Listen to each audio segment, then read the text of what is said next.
के कमाई। बोलाए धन तोहरा के का चाहिए। ले ले आई हो राजा ले ले आई हा, ले ले आई हो राजा ले ले आई हा। एगो झुमका झोंपेदार राजा ले ले आई हा, एगो झुमका झोंपेदार राजा ले ले आई हा।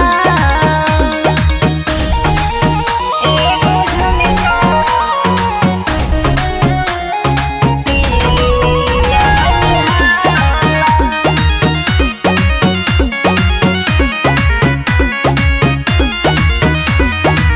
तहरा ला करब हमें सरहा सिंगार हो, लकड़ी के लाली लगाई चटकार हो।